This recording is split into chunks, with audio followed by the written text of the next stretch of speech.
While the Daft Punk have called it a career and hung up their masks on the wall, we are just getting started and we intend on getting always harder, better, faster and stronger.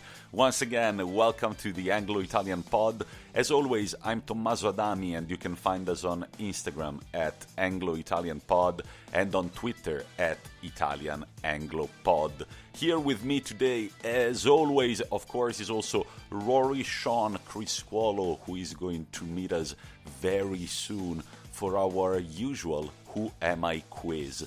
But what are we going to cover in today's episode? We've got a whole lot to talk about. In our Euro review, we're going on an extensive trip around Europe to cover this week's Champions League fixtures. Did you see that red card against Atalanta?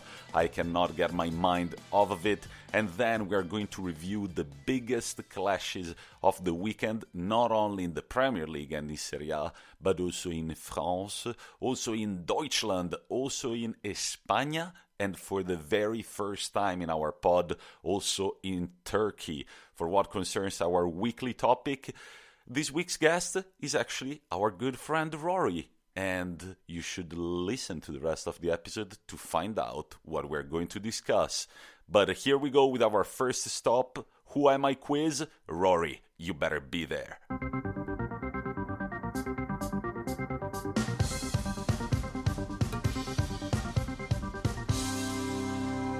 And it's time for the infamous Who Am I quiz? And Rory, yes, what has just happened? Arsenal have scored a goal. Aren't you happy? Aubameyang has just given us the lead. We're 1-0 up. I'm touching all the wood I can find. But a promising start. And it's good to see Oba back amongst the goals. God, that ball from Saka is beautiful. What are the other games looking like at the moment? So at the moment, we do have Manchester United are playing and Rangers are playing. Let's see how the scores are looking. We have Ajax 1-0 over Lille. Napoli beating Granada 1-0, so they're back in with a shout. Still 2-1 down on aggregate. Rangers 1-0 up against Royal Antwerp. And Salzburg have taken the lead against Villarreal, which means that's 2-1 on aggregate to Los Amarillos, and makes it a bit more interesting than people thought. So, yeah, good so far. Good to see Arsenal 1 goal up. Come on, the boys. But the real question is, do you have it in you to guess the Who Am I quiz? How are you feeling today? I really need to get one right at some point. I really need to get one right. So, third time lucky? Why not? We shall see. So I'm going to remind our new listeners what the rules of the game are. Oh my God. Yeah, what the rules of the game are. I was overthinking my grammar. So I'm going to impersonate a player, and I'm going to say the club that I've played for the shortest. I'm going to say how many international caps and goals I have for my national team. I'm going to say my total number of career goals. And finally, 3 notable names that I've played with in chronological order. So, Rory, I will start with Espanyol, the club for whom I've played the shortest. In my career, there are quite a few of 1-year spells, but this is the club that I've literally played for the least. Only 1 game. The other club in Barcelona, the oft-forgotten club in Barcelona, one of the teams I feel most sorry for in terms of like your local derby. Like just getting battered every single year. Like it must be grim. Yeah, I remember I was in Barcelona a few years ago and they saw a shop that was called Espanyol. And it was so tiny. And I was like, oh my God, that must suck to live in this city. And I think it was the Espanyol official store. This was like 6-7 years ago. Maybe now it's gotten even smaller. I don't know. But you also have to tip your hat to any Espanyol fan in Barcelona. If you're growing up in Barcelona and you're picking Espanyol, you have my eternal respect. I'm wearing a snapback hat, but I'm tipping the back part. It still counts. To Espanyol fans. So Espanyol is the club I've played for the shortest. For my national team, I've got 118 games with 58 goals. Wow, that's not bad. That's goal every other game, basically. Do you want to know my tally for total career goals? I would love to. 427.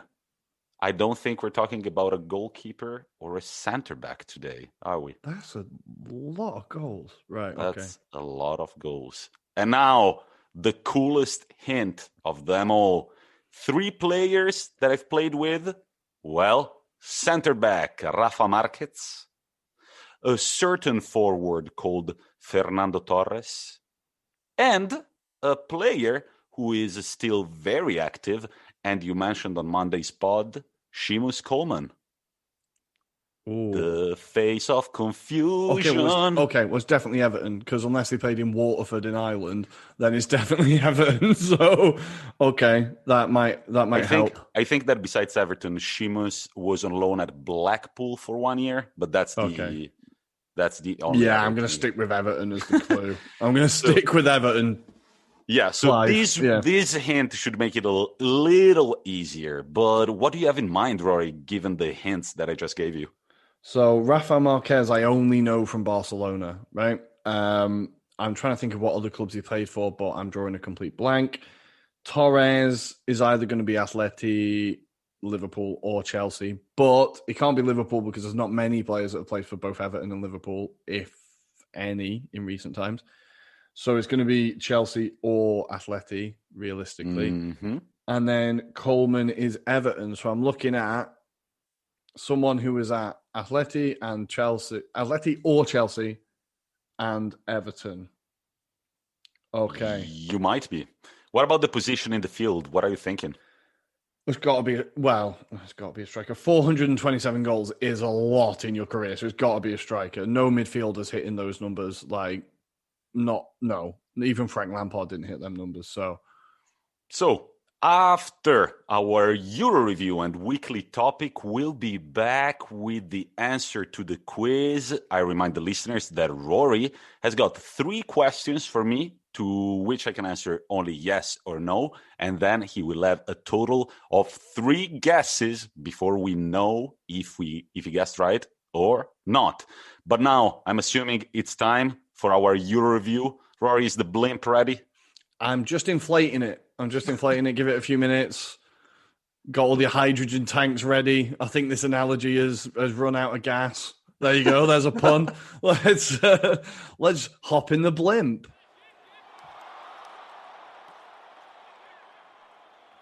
And here we are. You can hear the fans in the background. We are flying over Europe, and we've got a lot to talk about today, starting, of course, from the Champions League review, and then we'll move on to the weekend preview, because there are quite a lot of interesting games in Europe's top 5 leagues. Rory, were you disappointed about the Champions League week? Were you happy? What is your takeaway? I was a little bit underwhelmed with some of the games. I was underwhelmed with Atleti. I was underwhelmed with the Real Atalanta game. But I was very happy to be proven right about Bayern Lazio. Everyone on Monday was like, no, Lazio can do something. Lazio will win it. I was like, no, they won't. And they got bombed in the first half, absolutely battered. So I was quite happy about me being right, not necessarily about Lazio about the game losing, but it didn't harm that Lazio lost. To any new listeners, Rory, if he has to pick a team in Rome, it would be Roma, and for me it would be Lazio. But I have to say that I also have a thing for Bayern when they just steamroll past their opponent the way they did. We're going to start from this game. I don't really know what Musacchio was thinking in one of his first starts from Lazio. You know that the best striker in the world, he's chilling between the defensive line and the goalkeeper, and you make that backwards pass. Yeah, they gifted a few goals, as well as the own goal from Acerbi. I feel like the Musiala goal was just, there was no shape in the defense whatsoever. Lazio definitely gave them help that they didn't need. Bayern were in fierce form, and Sane was having an absolute field day on the wing, absolutely rinsing the wing back every time he got on the ball. Lazio just looked out of their depth. I don't know. I think the second the first goal went in, they all looked like rabbits in headlights and thought, oh God, what do we do now? And the second you do that, Bayern are just going to keep running at you, and Lazio couldn't get a hold of the ball. It was really comfortable to the point where at halftime I turned over and switched to the other game, so at least it'll be a bit more interesting. Yeah, it was really not exciting, and it's kind of funny because Lazio are actually in one of their best forms of the season currently, while Bayern had been slipping quite a bit in the Bundesliga. But when the Champions League anthem comes on, there is nothing that can stop them. It felt like, Lazio gave the game away at the very early stage of it. Yeah. And then when they tried to attack a little more, they found out what it means to attack against Bayern with all of your men. And Sané's goal came from a deadly counterattack. Mm-hmm. I think it was, who was it on the wing? Was it Coman? No, Douglas, but I don't remember. But somebody sprinted across the wing and then put the ball in the middle for Sané to score. I'm very confused. It might be Davies, but I'm not sure. I'd have to watch it back. But there was 2 landmarks or 2 records broken for Bayern Munich that evening as well. Lewandowski is now the 3rd highest goal scorer in Champions League history with 74 goals, overtaking Raul. And more exciting news for England football fans. Musiala, the young 17-year-old, I believe he is now both Bayern and England's youngest ever Champions League scorer. He was born in Germany to English parents, and apparently, he is eligible to play for both countries. He's played for England at youth level, so I'm sure that both of those national bodies are going to be ringing his phone nonstop to try and get him secured to that contract, because he looked like a really promising player. 17. I was teaching kids the same age as him that day. It's mental. By the way, I confirm it was Coman on the left wing that just burned the last defender, and then they had the entire pitch to do whatever they wanted. What about the other game with quite unexpected, but maybe not, Chelsea win? I say maybe not because on Monday night, our guests, Gav and Gadze, they said that Tuchel is the right manager for Chelsea and they would come up big. What about the most underrated goal scorer in the history of football, Olivier Giroud, former Arsenal legend, all-time beautiful man, and all-time beautiful goal scorer? Well, I think I tweeted at the time, a beautiful scorer of beautiful goals. Just look at him. He's a god of a man. But anyway, before we get on to him, that goal was beautiful. Textbook bicycle kick, but I was absolutely convinced it was offside for at least 15 minutes after the goal was given as well. But the VAR judged that the defender had played it on purposefully, and I think, looking back, to be fair to VAR, they did get it absolutely spot on. Now, Giroud has now, in this year's competition, he has scored 5 goals against Spanish teams alone, and 6 in total. And he's proving really key for them in this competition. I think being the backup suits him really well. I think the problem for him when he was at Arsenal was that he was our only option. He was our striker starting every game. But when he's the plan B, he works very well, because then when that brief window when we had Aubameyang and Giroud would be the plan B who came off the bench, and he would score every time. So the signs were there that he could do this role. And I think Chelsea have bought him. It's a very clever signing. They've been trying to force him out for ages, but he won't go. And I still don't get why they seem to be forcing him out. I think maybe under Tuchel he might get a bit of a fresh chance, because we've seen with Tuchel's team selection, he cares much more about who's going to be appropriate for the opposition than his kind of favourite 11. If you know what I mean, he changes his team every game to suit opposition. So I think maybe this will serve Giroud a bit better. But Chelsea were fantastic, to be fair. Atletico offered nothing. They didn't have a single shot on target for the first time since 2019 when they played Juventus. So they offered 0. Suarez spent more time on his gamesmanship than he did trying to get a goal. And the first half, from what I saw, was quite tight. Not a lot happened. But in the second half, Chelsea just kept them at arm's length and got the goal and were comfortable. Could have had another couple as well. So Chelsea now unbeaten in 8 under Tuchel since he's taken over. So he's not lost a game yet. And they're looking very pragmatic. Not to be too stereotypical about Germans, but they look very efficient and very like no thrills. Just get the job done. 3 more points, on to the next one. And if you're a Chelsea fan, you'd be pretty happy with that. I would be, and it was one of the first times that I watched an Atletico Champions League game, and I have felt extremely underwhelmed.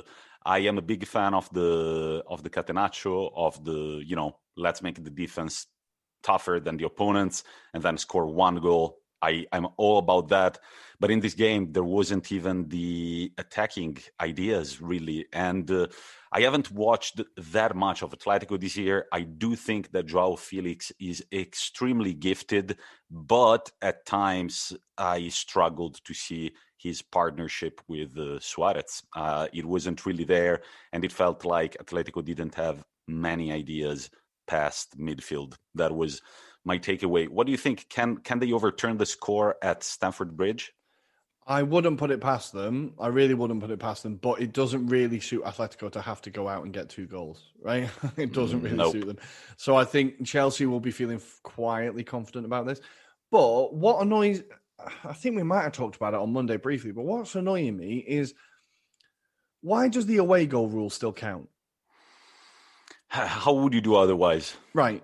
Chelsea had their away game in a neutral venue, so Atletico couldn't play at their home ground, right? Mm-hmm. So Chelsea get the advantage of an away goal, even though Atletico are playing away as well, right? They're not playing at their home ground. So then Atletico now, in the second leg, have to go to Stamford Bridge, Chelsea's actual home ground, and try and get two goals. It seems if in this like Corona pandemic time, right, of all times you could for 1 year say, right, away goals don't count because you don't. If the whole thing is counted on home advantage and you don't have home advantage, then you can't then eliminate someone on away goals. It just seems really unfair to me. Like, and I said on Monday, I still think, even despite Arsenal being 1-0 up, I still think that we could go out on away goals. I just think it's incredibly unfair. But anyway. What would you do instead? Would you still play over 2 legs? I would play over 2 legs, and just if the score's equal, it's extra time. Yeah. That's straight to penalties if you don't want extra time. Like there's ways around it. I think straight to penalties in the Champions League, as I said that, I thought that's a stupid idea. But I think like extra time could happen anyway, so I don't see why it would be a bad idea. I just think it's unfair if neither team are playing at home, why there's no advantage. Anyway, I'm repeating myself, so. No, yeah. And one thing I have to correct you for, Atletico, it doesn't really suit them that they have to go score 2 goals at Stamford Bridge. But don't forget that last year on March 11th, they scored 3 at Anfield against that Liverpool without injuries. So that's a very good point. That's a very good point. Yeah. So we shall see. What I'm sure about is that Lazio are not going to overturn the score. And let's move on to the Wednesday night action, and let's break down Borussia Mönchengladbach City. What I have to say about this game, Rory, starting from Bernardo Silva scoring the 2nd goal, is a question about the European Championship of this summer. Do you think that Portugal are currently looking at one of their best teams ever? Yes. Yeah. I think it's a more rounded team than the team that had Figo, Rui Costa. I think it's much more rounded. It's much more even in every position. I think every position has good quality, whereas that last golden generation of Portugal was a bit heavy in certain positions and light in other positions. I think Portugal are going to be a real threat. Their squad depth as well. It's not only that they've got 1 player in each position, they've got maybe 2, 3 in some positions. I think the only countries who are looking in better shape are, of course, France. And I'm going to say maybe England if Southgate picks the right squad. But yeah, Portugal have got a great-looking squad. Bernardo Silva, João Felix, Cristiano Ronaldo, everybody. Bruno Fernandes. Even in goal, they've got Rui Patricio, who's a very good Premier League goalkeeper. Their defense is great. Like, I think they've got a lot of potential. And having won did they win the last one? They won the last one, right? Yeah, they won the last one. And last night, the assist for Bernardo Silva came from yet another Portuguese man, João Cancelo. who has been, moving from Juventus to Inter to Man City. Now it seems that he's finally starting to find his form. And what did you make of City's win? I think it was very cynical and clinical. Well, I think they're now in a rhythm, aren't they? 19 wins in a row. And talking about João Cancelo, I've got some stats from his performance here because he obviously won man of the match. So we have 100% long ball accuracy, 93% pass accuracy, 8 penalty area entries. I love some of these stats that people come out with. Gav would fucking hate it. I know, yeah. 7 duels won, 4 take-ons, 3 crosses, 2 interceptions, 1 shot, 1 big chance created, 1 assist, 1 clean sheet, 1 man of the match award. He absolutely ran that wing, obviously putting in the cross for the second goal for Jesus. And he got all the plaudits. And he's someone that I think has been under the radar for a while. Benfica just got a free kick.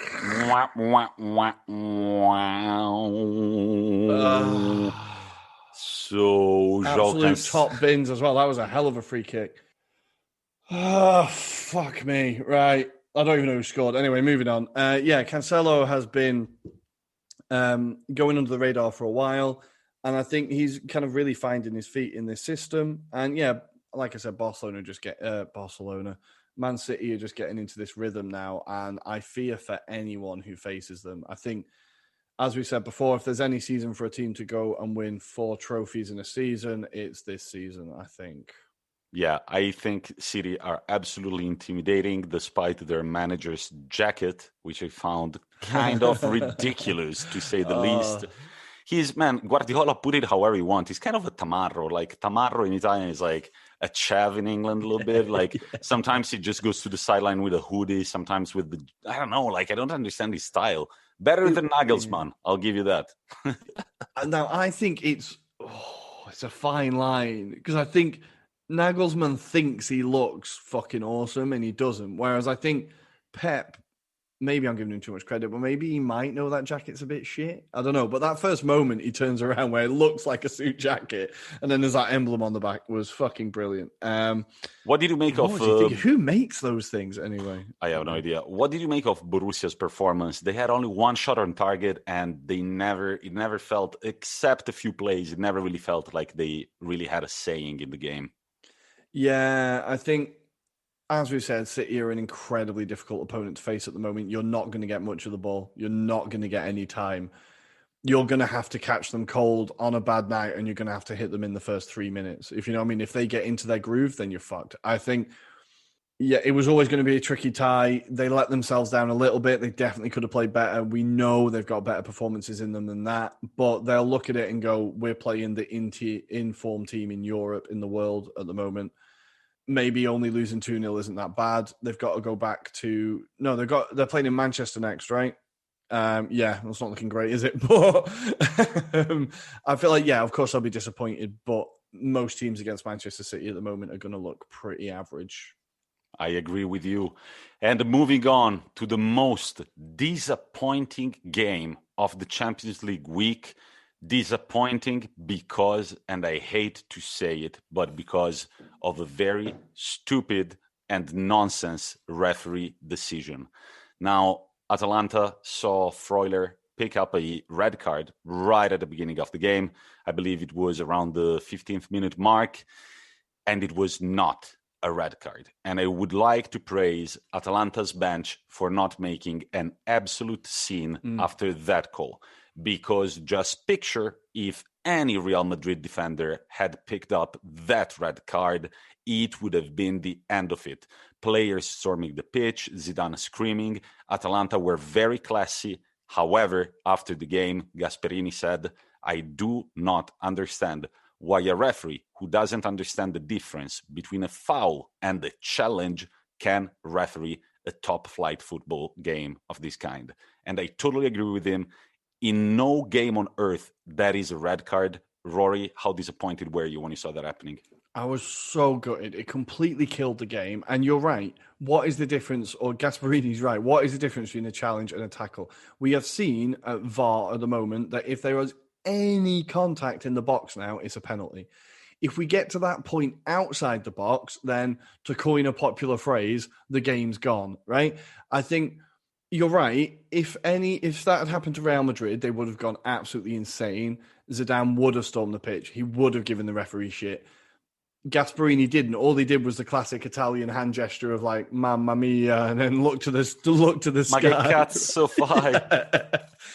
But it was an awful, awful decision, and it absolutely killed the game. There was, even before you get to the point of is it a foul or a challenge, there was another defender covering. It wasn't even last man. There was another defender coming across the box. So I'm not a referee, nor do I read all the rules that the referees are supposed to be studying. But if, just like you said, if there is another defender covering, that would be a red card only if it was an intentional foul meant to hurt the player. And that was a so-called tactical foul. Like, okay, the guy's approaching the box. I'm going to put my leg there. Mm-hmm. He's going to fall. If I make 3 of those or 2 of those, I'm going to get a yellow card. Usually it works like that. And I hate Atalanta, in case you're a new listener. I can't stand them. This morning I was in Bergamo and I went to the gas station. I had a quick interaction with the gas station manager and I didn't enjoy it. I don't like people from Bergamo. No, right. No, it's just I don't like Atalanta that much. But and I do not support Italian teams in the Champions League. But I kind of wanted to see Atalanta make history, and the referee absolutely decided not to make that happen. Sometimes there is a feeling, like you said last time when we were talking about that game, Chelsea-Barcelona with the Iniesta goal, Drogba calling it a disgrace. These are those games where you think, maybe there are some clubs that are way more influential than others, and Real Madrid cannot afford to go out against Atalanta in the Champions League. While we're on this, I think there's now, because when you say things like that, people think it's a conspiracy theory, right?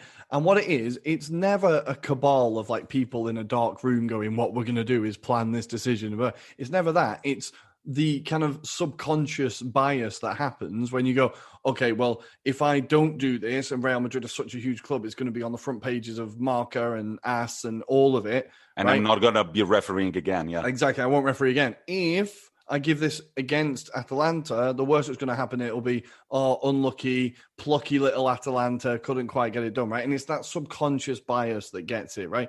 I think undoubtedly there are clubs that have more sway in Europe. Real Madrid is undoubtedly one of them. Barcelona is undoubtedly one of them. Reference Van Persie getting sent off for no reason for Arsenal. Like, it does happen. If I was Gasperini, I would have lost my shit. I would have absolutely lost my shit, because at that point, your whole game plan's out the window. You cannot attack. And to be fair to Atalanta, they didn't have a shot on target, but they were still catching Real on the break fairly regularly. Can I say one thing? I had to leave, unfortunately, because of this dumb curfew rule. Whatever. I had to leave my friend's house a little earlier. I didn't see the end of the game. But I have to say that Atalanta were the winners for the majority of the game. I mean, when you manage to keep Modric, Kroos, all these players, Courtois. I mean, that team, Real Madrid, you make them struggle when you're playing 10 versus 11. Praise to you, praise to Gasperini. Unfortunately, the goal did come at the 86th minute, and this is something that Atalanta do need to fix, because they got eliminated by PSG last year in the Champions League with 2 goals at the end of stoppage time, pretty much. So yeah, that is definitely something that they need to work on. Yeah, the funny thing here was I was messaging Chris at the time, and I was like, Atalanta have done well here. The second I sent the message, Mendy just bent it into the top corner with his right foot. I was like, oh, God, yeah. Fair play, however, to Fernand Mendy, because that one was a beautiful goal. And of all people in Real Madrid who've got that type of shot from outside the box, once again, Kroos, Modric, you would not expect Fernand Mendy to be doing that. That is his first ever Champions League goal for Los Blancos. But you mentioned Modric quickly, and we do need to give a shout out to how good his performance actually was. Mm-hmm. He completed 91 of his 98 passes. He got 4 out of 4 duels, got the assist for the goal, 4 key passes, and he was absolutely running the game from midfield, as he always does. Modric is such a pleasure to watch. I kind of wish he wasn't at Real Madrid, because I don't really like Real Madrid, but what a player. And yeah, he was always going to be part of the difference. For Atalanta now, this tie isn't over, though. It is not over this time. Absolutely not. This is one of the most overturnable scores of this week's action, in my opinion, at least. I think they can go to Madrid and actually dictate how the game is going to be played. Let's not forget that Casemiro picked up a yellow card last night. He's not going to be playing next week. What? No? How did he not get sent off for that dive as well? Second yellow. Yeah, right. Talking about that bias. So thank you for clarifying that. I do not think that there is a conspiracy dark room, people, but referees should have they should not have that bias and just be objective. And that was a red card too. That was it was the most blatant dive to get a penalty. He was lucky with a few, so he got booked early on in the first half, I think, which meant he misses the next leg.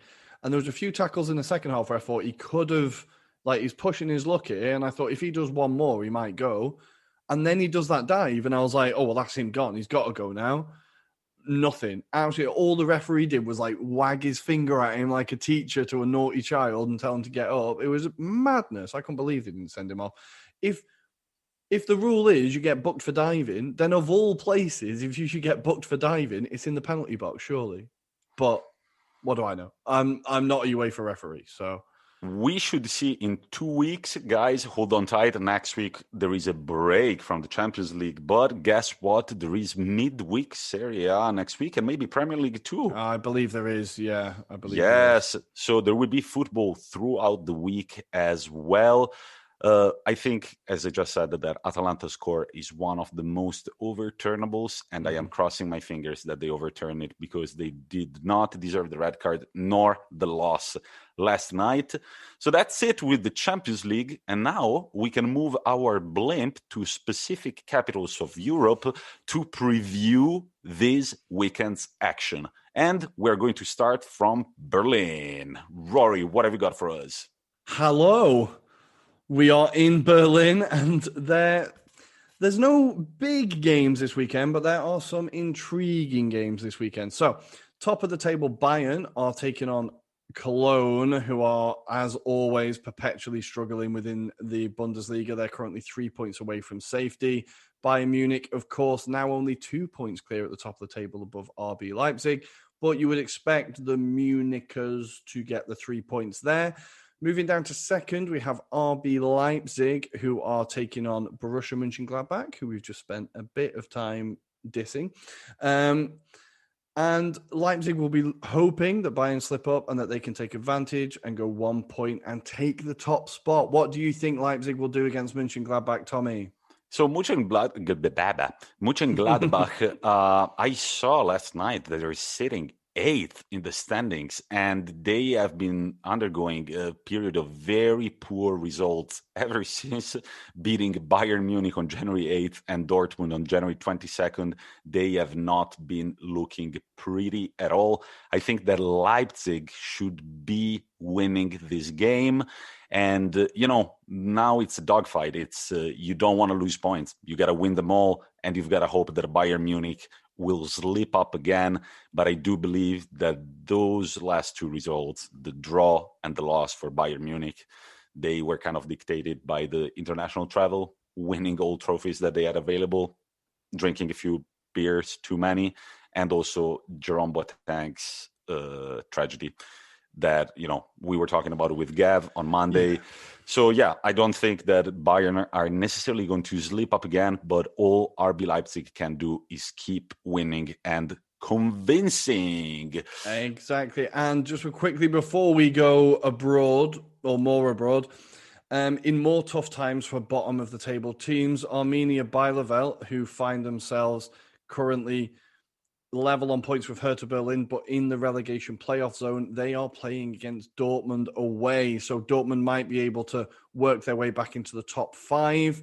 And then staying at the bottom of the table, we have Mainz taking on Augsburg in a semi-relegation battle. So Mainz are currently second from bottom on 17 points. Augsburg are looking a bit safer on 23, but whoever wins this game could either find themselves with a lifeline or getting dragged into the dogfight. So I think that might be a game. It might not be the highest quality, but it's got the most riding on it this weekend. Nice. Shall we move to Madrid very quickly, Rory? Ole! If you'll allow me, ole! Last night, while there was a lot of Champions League action, Barcelona were actually playing their first game of the season. It was a game that had been postponed. They just won 3-0 at home against Elche with a brace by Messi and a goal by Alba. The two of the three assists were from Braithwaite, man. The guy keeps doing pretty well. And it was interesting that Trincao was starting and Griezmann and Dembele were sitting on the bench after that week, the terrible week. I mean, that culminated kind of with that loss versus PSG. Some things have been shaken up at Barcelona. They had a convincing win, and now Messi is top scorer with 18 goals, followed by the vampire Luis Suarez with 16, and Moreno sits third. Moreno plays for Villarreal, and he's got 14. Did you have a chance to see the goals, Rory? I haven't. To my eternal shame, I've been trying to watch Bundesliga highlights. Tell me what happened, Tommy. The two, I mean, one goal by Messi is kind of ludicrous. I mean, it's funny. He gets the ball and he could shoot at any moment, but he keeps making those like baby steps towards goal, and the defenders don't know when they should come in, and you see the goalie waiting until the last second, and when he finally like dives towards the ball, Messi kind of chips him. It was beautiful, and I was very impressed by Braithwaite. That looked like a very good performance. And one is a back heel assist to Messi, very quick, bim bam, give and go, and the other one is a cushioned header for Jordi Alba, who's been coming up big for Barcelona this year. Well, he was a literal like panic signing, Braithwaite, because they could only sign him because of an injury crisis, I believe. And he was like their last resort, and they stole him from Getafe, I think it was. Was it Getafe? I'm just checking. Leganes, they stole him from. He only has 3 goals in 31 for them, but every time I've seen him, he seems like he's very good at holding up the ball. He does his job very well. He does a job very well. And I think when we were talking about that ludicrous transfer solution to Barcelona's problems, I think I said he's the only one whose price I thought was fairly reasonable at like 20 to 30 million. I think at Barcelona, he's definitely not disgraced himself, and he's done a better job than people expected him to do, undoubtedly. When he signed, people were like obviously panicked by, why are they getting this guy, Paul Leganes? But he's really stepped up and made the most of it, and a definitely unexpected opportunity, and he's made the most of it. So fair play, Marlon. Good work. On Saturday, Martin. No idea. God damn it, Marlon. Where did Marlon come from? Anyway, I have no idea. But on Saturday at 4:15 p.m., there is quite a game. Barcelona do not have time to celebrate this win against Elche because they're traveling to Sevilla, the most informed team in La Liga at the moment. Barcelona are sitting third with 50 points. Sevilla are fourth at 48 with 1 game in hand. So this is definitely the Spanish fixture of the weekend. Don't miss it on Saturday at 4:15 p.m. I was looking at the stats. Sevilla haven't lost a league game in quite some time. And on Sunday, we've got Atletico Madrid, Villarreal. So Villarreal, they keep drawing, but Atletico cannot go into this game thinking that they're superior. They simply cannot fail. Their following 2 games are at home versus Real Madrid on March 7th and the famous game in hand against Athletic Club on March 10th. So they need 3 wins, one after the other one, knowing that they usually don't win versus Real Madrid. This one is the paramount win that they need, especially to bounce back after that defeat against Chelsea in the Champions League. So a good weekend of football also in Spain. But what up in France, Rory? France, I'm pretty excited about this weekend. So we have Marseille versus Lyon is the first game. I thought this is going to be a tasty one. A South Coast derby, a South French derby. French Riviera derby, baby. French Riviera, there we go. That's the word I was looking for. And Last time out, this was a 1-1 draw, and these are two teams who find themselves in very different fortunes. So Lyon are currently second, as we've said, winning 4 of their last 5 and 3 points off top place Lille, whereas Marseille, as always, are an absolute bin fire and everything is going wrong at that club.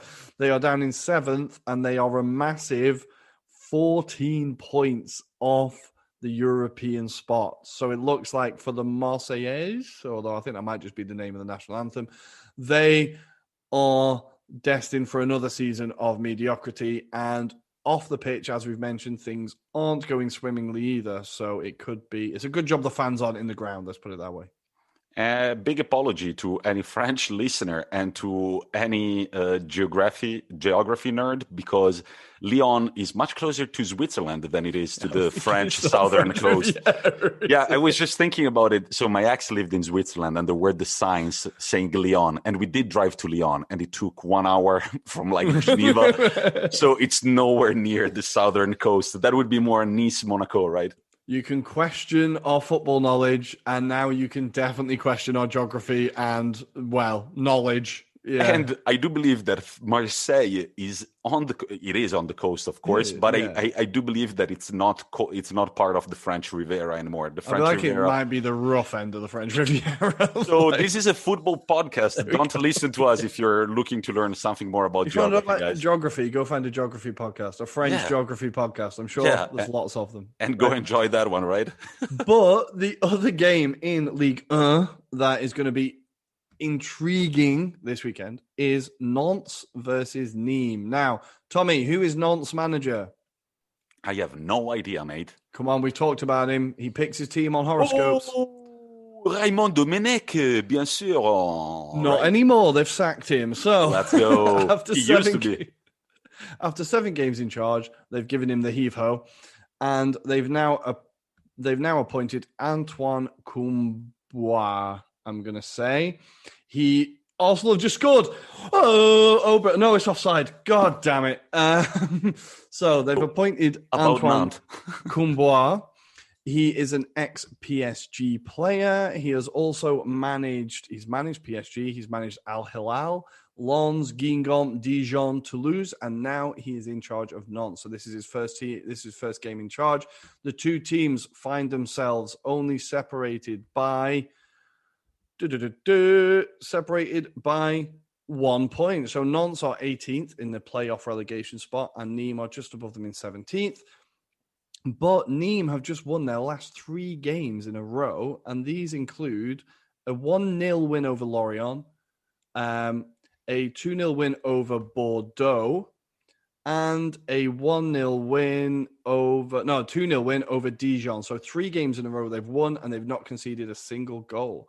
So their form is really picking up. As for Nantes, they look like they are in trouble. Maybe they will get the new manager bounce that we've heard so much about.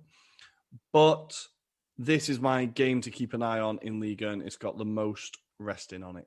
And as we're talking about Ligue 1, at the moment, Ajax are winning 1-0 against Lille. Arsenal are drawing 1-1 to Benfica. Hoffenheim are losing 0-1 to Molde. And Napoli are only drawing against Granada, who are winning 3-1 on aggregate. Rangers winning 2-1 against Royal Antwerp. Shakhtar Donetsk and Maccabi Tel Aviv, it's still a 0-0, while Villarreal and Salzburg are drawing 1-1. But for the very first time on the Anglo-Italian pod, we are going to take a plane very far away. We are going to Asia, not really. There is a turbulence. The plane keeps spinning. We're going to land in Istanbul. Woo! So we actually were supposed to have a Turkish guest on to talk about the Super Lig today. Unfortunately, he couldn't show up at the very last minute. Hope everything is fine, buddy, and we're waiting for you next week. But why? Why are you asking me? Are we talking about the Super League? Because this year, as Rory made me notice a few weeks back, we've got a proper title race, don't we? We've got Galatasaray sitting first at 54 points, Besiktas second, 51, Fenerbahce third at 51, and Trabzonspor fourth at 48. The main reason why we needed the Turkish correspondent was also for the pronunciations. But Trabzonspor is a team that Inter fans will remember because we drew them in the Champions League and they beat us in the group stage back in the day, and that was embarrassing. Well, guess what? They've actually become a good team and they're sitting fourth. And this weekend, while Galatasaray and Besiktas play teams in more or less the relegation zone, on Sunday at 5 p.m., we've got the fourth in the standings playing the third, meaning Fenerbahce are traveling to Trabzonspor. Trabzonspor, they are on quite the form. They've won their last 5 games in the league, including one away at Besiktas at the end of January, and they've got only one defeat in their last 20 games. Whoa. Hey, this was the insane. same. But this was the same for Atalanta last night before Real Madrid. One defeat in 20 games. Man, that's why it was a very salty defeat last night. While Fenerbahce, they have been a little shaky. Their last 5 games say win, loss, win, loss. They had a loss against Galatasaray at home. So it kind of feels like Trabzonspor might take the win and kind of get Fenerbahce. How would you say, reach Fenerbahce at 51? Get them, within reach. Get them absolutely within reach. In second place, remember that Besiktas at 51 points, they have a game in hand. So if they win that one, they could be first at even points. Joint first, right? Exactly. Joint first. The new joint first. And guys, if you're sat looking at your phone going, wait, there's one name they haven't mentioned in this title race. Istanbul Başakşehir. Where are they, Tommy? What is going on? They are actually looking at relegation at the moment. I don't know what's been going on, right? So 4 teams get relegated in the Super League, which seems like, my God, that would cause havoc in the Premier League if they increased one more place to get relegated. But yeah, they're having an awful season. They're currently on 24 points, 1 point away from the relegation zone. So things not going well at the new boys in Istanbul. But the old boys are sat top of the table and will be laughing all the way to the end of the season, I imagine. Başakşehir have got that kind of retro early 2000s Premier League team, Demba Ba, Martin Skrtel, etc. So it'd be kind of weird to see them go down, but I'm sure they should have enough to stay up, but we shall see. And Fenerbahce have got both Özil and Perotti, but they only have 2 appearances each throughout the season. And also Luis Gustavo in defense. Remember that guy? Not heard that name in a while. Yeah, while Trabzonspor, I was looking at their top goal scorers. There are 2 African men. One is Anthony Nwakame. I apologize for the pronunciation, my Nigerian friend. He said I wonder how these stories go. Who knows if one day good old Anthony will be on our pod to tell us how on earth he landed in Romania and then in Israel and then in Turkey. Wow, that's a hell of a career. While their other top goal scorer is called Caleb Ekuban, and he comes from Ghana. Does this name ring a bell, Rory? Championship football? Really? He played for Leeds in 2017, 2018. Wow. Okay. He's had a lot of players in that period. They were going for a bit of a time, I think. Yeah. And he's quite a deadly striker in the championship. 1 goal in 20 appearances. So while Anthony Nwakame might want to come on the podcast, we've already burnt the bridge for yeah. Good old Caleb. But now to our leagues of expertise. Shall we start from the Prem or from the Serie A for our weekend review? Let's go. Let's start with the Prem. I'll go, shall we? So this weekend, it all kicks off with what could be an intriguing one, but one that Tom might be nervous about. We have Man City versus West Ham at the Etihad on Saturday at 1:30 Central European time. Last time out, West Ham got a draw, 1-1, goals from Antonio and Foden. West Ham are unbeaten in 4 and could, if they surprise everyone, could extend their lead over Chelsea to 2 points. So this could be an intriguing game. Obviously, it's looking like Man City will probably make it 20 wins in a row. West Ham, you're facing a challenge here, boys. I think if there's any season that West Ham could do it, it's this season, right? If there's any season West Ham could do it. But look, while West Ham are the type of team that would come up against this opposition kind of shitting their pants. I think that this is not going to be the case. They have nothing to lose. I mean, if they lose a 3-0 to Man City or 4-0, nobody's going to talk badly about them after the season they've been having. So I think that Man City should, watch out. I mean, they still have a 10-point lead. They're the best team in the league. But I do sense maybe an unexpected score. I don't think West Ham are going to win, but I think it's going to be a hard-fought game. I don't know. I have this feeling. No, I think it will be a challenge for City. Definitely, like the season that West Ham are having is definitely not going to be a walk in the park. But that is a great start to the weekend. I think God knows what team Guardiola is going to play. I keep picking City players for my fantasy team, and you can never predict who's going to play. Keeps people on their toes, right? But it's a great start to the weekend. Moving on to talking. Sorry, that was very abrupt. Talking about fantasy football. I heard quite an interesting news that Aston Villa have banned fantasy football to their players because apparently last week what I found out last week is that the lineup that you put is public, right? Yeah. So when fans started seeing that none of the Aston Villa players were starting Grealish, people were like, right, Grealish is not going to win. And he's not going to play. And the opposition found out thanks to that, and they designed the team around that. So Aston Villa have talked to their players, and they've said, no more fantasy football, boys. Well, I missed that bulletin because I started Grealish. So I missed that one on Twitter. God Look, there is... Spend enough time on the bloody thing. I really don't know. There are these few Italian pages about football. They're super famous. One is called the Calciatori Brutti, the ugly footballers. And as a profile picture, they had Taddei from Roma. So there is Calciatori Brutti. There are a few others. And they always get interesting news from around the world. And I did verify this one. And it sounded much more of a rumor in England. They made it sound like an official news, but I thought it was pretty cool. That's pretty good. I like that. But moving on, we need to go to on Sunday at 5:30, the big one. I think it's Chelsea versus Manchester United. Now, last game, this was a horrific 0-0 in which I wanted to hang myself, but this time it could be a bit more exciting. As we said, okay, maybe not exciting. It could have goals. Tuchel, we've said, isn't playing particularly exciting football, but it's efficient. It's getting the job done. But Manchester United have kind of, they're still in second and they're doing okay. I think it's quite a hard one to call. But if Chelsea win this, they could go above West Ham into fourth place, and United could open a gap above Leicester in third if Leicester lose to Arsenal.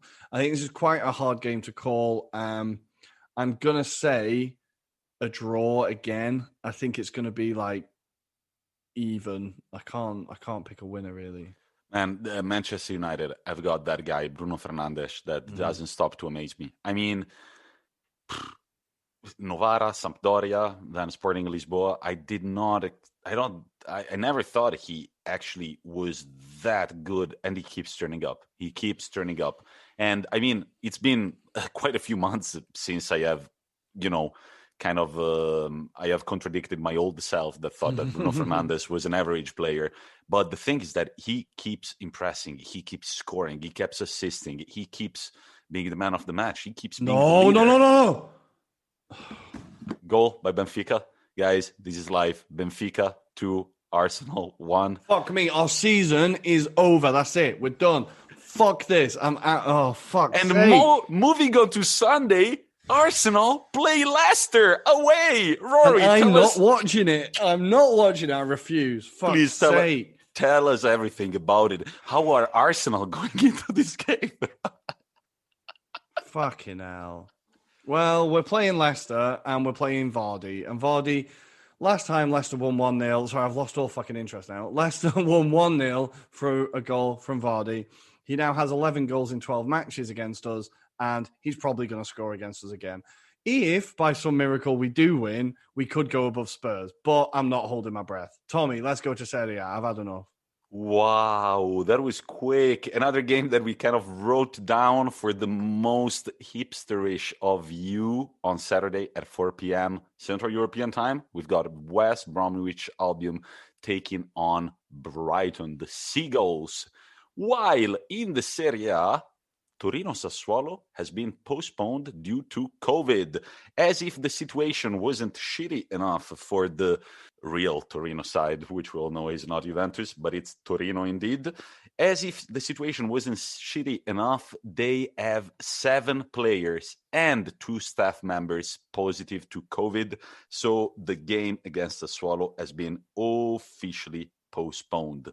But don't worry, we still got some action for you on Saturday at 3 p.m. Central European time. Spezia take on Parma, who, you would never guess, have started scoring goals again. But they're still in the relegation zone.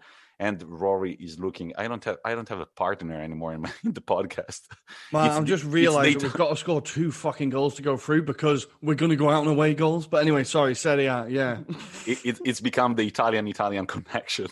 But no, we've got also on Saturday at 8:45 p.m. Verona Juventus. I was taking a look at their injury list, and Bonucci, Chiellini, Quadrado, and Arthur are all going to be back by mid-March. Man, I don't know how to feel about Juventus. It kind of goes in waves. I was talking about it with Michael, my friend, last night. There is a week that I look at the Juventus in the standings and I say they're way behind. Then there is another week that I look at it and I'm like, they're onto something. So I don't know. I'm a little bit worried because I think that the Milan derby has made it apparent that AC Milan are not really fighting for the title anymore. And that's a big call. They're still in it. Come on. No, I don't think so. Even AC Milan fans, they're playing tonight. Then this weekend, well, they've got Roma on Sunday night. Oof. They've got quite an intense calendar of fixtures. Their objective is the Champions League right now. I don't think they have really a saying in the Scudetto race, and creeping in from behind are Juventus with that fucking annoying game in hand against Napoli that I wish was played tonight so we could just get over with. But going in order, on Sunday at 12:30 p.m., Sampdoria, Atalanta.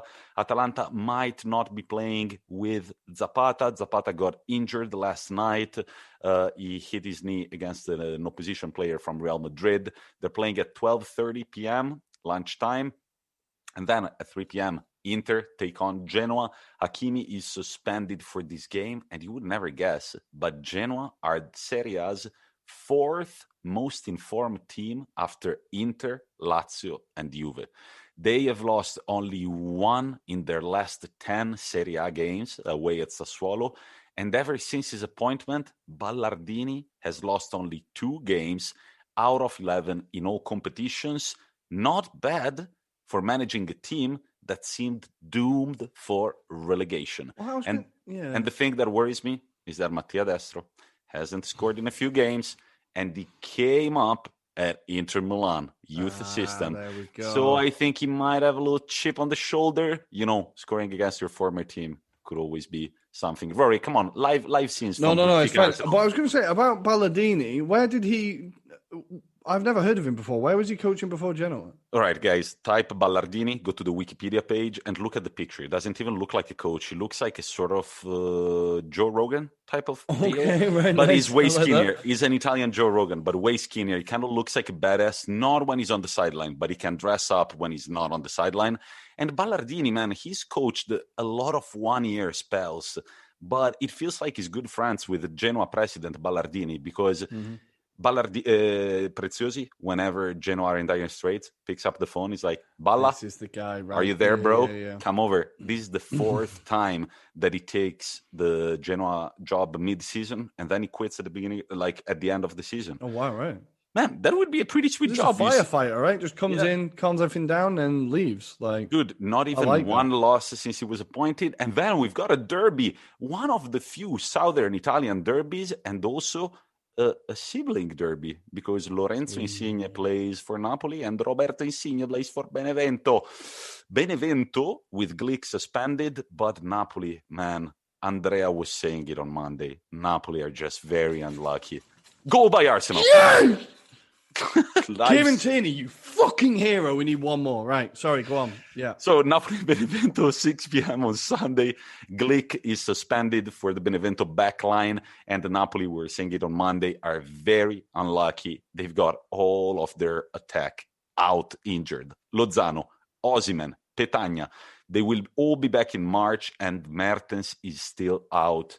And despite it not being completely his fault, because injuries are also bad luck, it feels like Gennaro Gattuso is not going to end the season in Napoli. But let's go to Sunday night football, the big one, Roma against AC Milan, 8:45 p.m. Central European time. AC Milan are 10th if we consider their form in Serie A. In their last 5 games, they have 3 losses against Atalanta, Spezia, and Inter.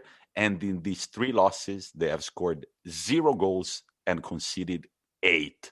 In their last 5 games, they've scored 6 goals and conceded 9. Something might be breaking at AC Milan.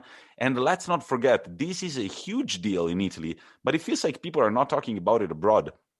So, Festival della Canzone Italiana, the festival of Italian songs. I wanted to talk about this. Right, go on. The festival of Italian songs, the festival of Italian music. What is it? It's called the Sanremo. Sanremo is a town in Liguria, close to Genova, beautiful, one of those picturesque little towns. Sanremo is not like that. All those towns are around it, though. Right. But every year, around February, March, there is a very big festival of only Italian music. Throughout the years, big guests have been invited. I'm just going to say some names. Tom Cruise, John Travolta, Ricky Martin. They kind of go for 1 hour. They do a little sketch with the presenter. They laugh. They present the next song. Boom, they're out. Sharon Stone was there back in the day. But this year, the deal is different. Well, last year, Cristiano Ronaldo was invited for 1 evening. He had a little sketch with the presenter, presented the next singer. Boom, got in his car, came back home. But this time, there is one player that is going to appear on every single evening at the Sanremo Festival. And his name is... It's the guy with the biggest ego out there. It is, of course, Zlatan. I think the fact that a camera will be pointed at him for so long is the reason why he's accepted it, right? I think so, but I think, look, I never watched this festival because it's stupid and it's for old people and I'm not interested. But I have to say that I will watch it this year because I'm very curious to see what Ibrahimovic is going to be doing. I mean, I'm just curious to see how a Serie A player who is supposed to be thinking and focusing on his job, he's going to just go on stage, dressed up, make jokes, present songs, listen to music. And I just want to see what they have planned for him. They definitely prepared some scenes, some acting or something. Maybe this could be a sneak peek into Ibrahimovic's future career. But all I know is that I love it, man. AC Milan's biggest player is going to be... I can't believe they've let him do it. I cannot believe it. I actually looked it up because I was like, I cannot believe this is actually happening. And you know that at the beginning, they had signed Ibrahimovic only for 6 months. Mm-hmm. In the period between the contract expired and he signed the new one, Sanremo came forward and they were like, hey, dude, we would like you on the show. And he said yes. So then when he signed the contract with AC Milan, he had already taken this commitment and they couldn't do without. So we shall see. Rory, are you going to watch Sanremo, you think? I might give it a watch now. I've kind of heard of it, but obviously I've never seen it before. I don't know much about Italian music. I know a few Italian rap artists, but that's about it. So I might give it a look now, see what Zlatan does. I just can't believe he's doing it. It's so weird priorities. On the 2nd of March, he's going to be at Sanremo.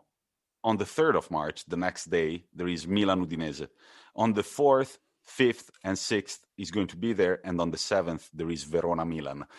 I don't know, man. I think Ibrahimovic is a professional and he's going to take his job seriously in both situations. But for the rest of the team, isn't it a little funny that, I don't know, like... You've got a guy who's going to go on television. The newspaper's going to be talking about it. I feel like it's going to be a big distraction for the Rossoneri. Crossing my fingers right there. Yeah, you're putting all your eggs in that basket. I don't know. Maybe it'll be fine. Maybe it will all be fine, Rossoneri. Maybe it will all be fine. I hope not. But Rory, before we jump to our weekly topic that is going to feature a special guest, I would like you, Rory, to tell us what's been going on at Arsenal. How was the goal?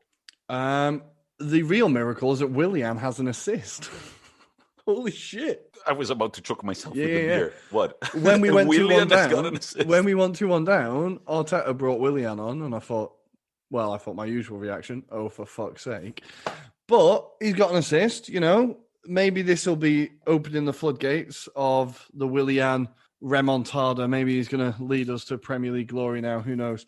But we still need one more goal. Away goals count. And if we go out on away goals, fuck me. I said it on Monday. I just know it's going to happen. But we need one more goal. At the moment, it's 3-3 on aggregate. They've got 2 away goals. Away goals in Athens, because remember that we play in Athens every week. Every week, even against Leicester, you're going to be playing in Athens. In Athens, we are now an Athens-based team, according to UEFA. I know I sound bitter. I am bitter. Can we move on to the weekly topic, please? We will move on to the weekly topic, which is going to feature a special guest whose voice you might be familiar with. With no further ado, we're not going to make any introduction. There is going to be a big interview. Don't do that face, Rory. Okay, I'm going to interview you, I'm more excited. or less, right? I'm excited. I'm excited. Let's go.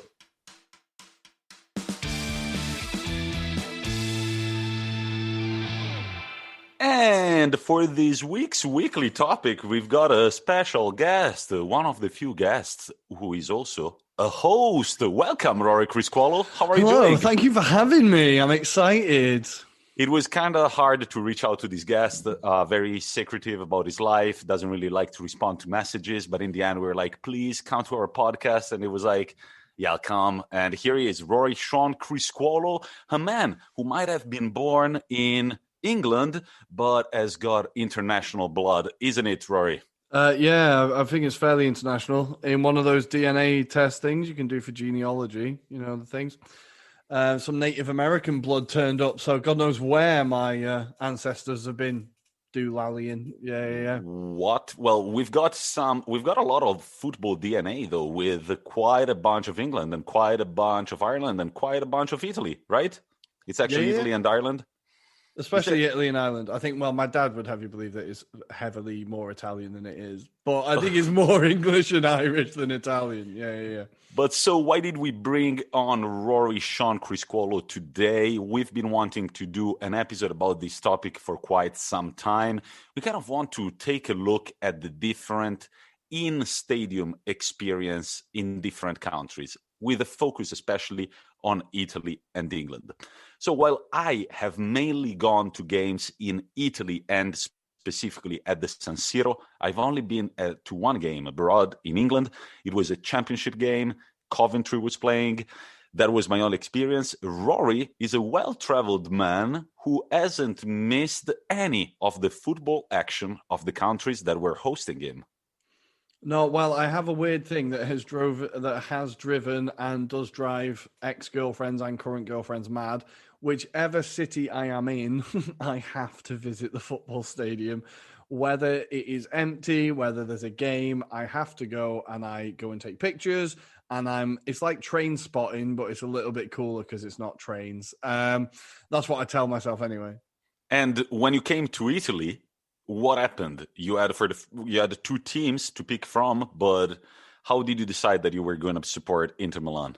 So this is quite funny because before I moved to Milan, a lot of my friends were asking me who you're going to support. And now, Tommy, cover your ears. But my first instinct was Milan, I'll be honest, because I like more of their players that they've had in the past. The Maldinis, your Seedorfs, your Kakas, your Ronaldinho's, right? But the first game that was on in Milan while I was here was Inter versus Spal.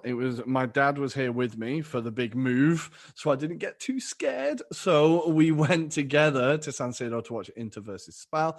And then the second I watched that game, I was like, well, I've watched Inter now, so I have to be an Inter fan. They're the first one I've watched. I have to support them now. And to be honest, I might have nailed it. Also because the season that you came in wasn't a good one for AC Milan, but even more importantly, when we met each other at a bar, so there was a school aperitivo, and I was watching a football game, and another colleague of ours, Claudia, if you're listening, I doubt it, but what's up? She said, Tommy, you're not even listening to me. And Rory stepped in, and that's the first time I heard his voice, and he said, "Leave the man alone, he's watching football." So in that moment, I had to test him right away. I was like, that's a great quote, but what team do you support in Milan? And he goes, "Oh, Inter." And we started hugging each other, and I was like, let's go. And that was the beginning. If you want, that was the beginning of the Anglo-Italian pod. But before we come to this chapter that has really, for you, highlighted the difference between the stadium experience in England and in Italy, what are the other nations where you have lived that have particularly struck you for their fan culture? So I've been lucky enough to live in a few countries throughout my English teaching career, starting in Spain, where I lived in Madrid for 2 years.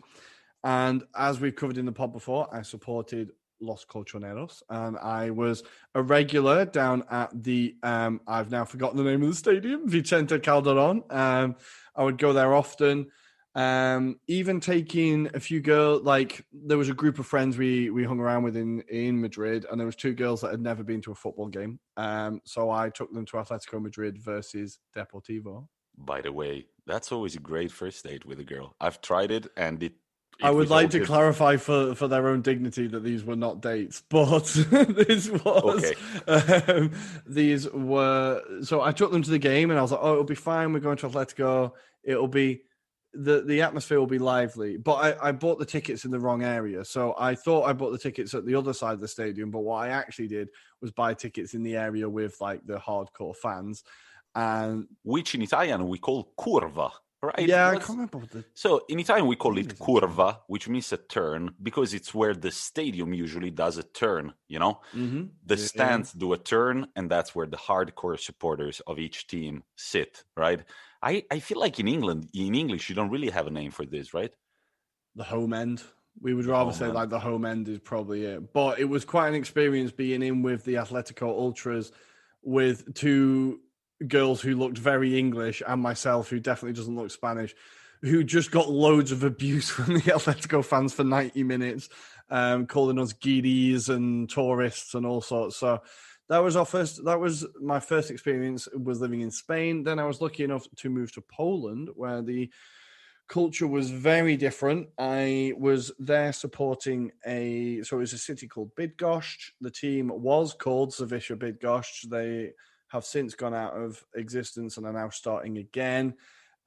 They had just won the Polish Cup, I believe, the year before I got there, and they were competing in the Polish Premier Division, which was really good to see. We got some good teams there, like Legia Warsaw, Wisła Krakow. There's some really good sides there, and the standard of football was better than I thought. Then I moved to Kazakhstan, where I survived 9 months before being deported. And for those 9 months, I was supporting Kairat Almaty, which was one of the weirdest atmospheres I've ever been in, but I'm sure we'll get into it shortly.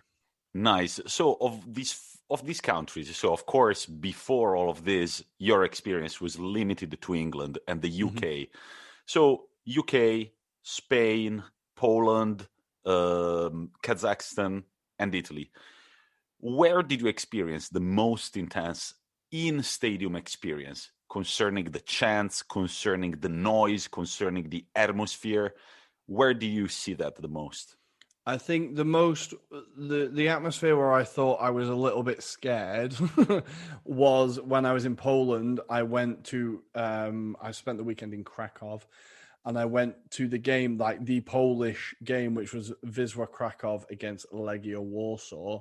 Now, I bought this ticket as a very, very naive tourist. And even when I went into the ticket office, I tried to buy the ticket, and the guy behind the counter was like, "Are you sure you want to go to this game?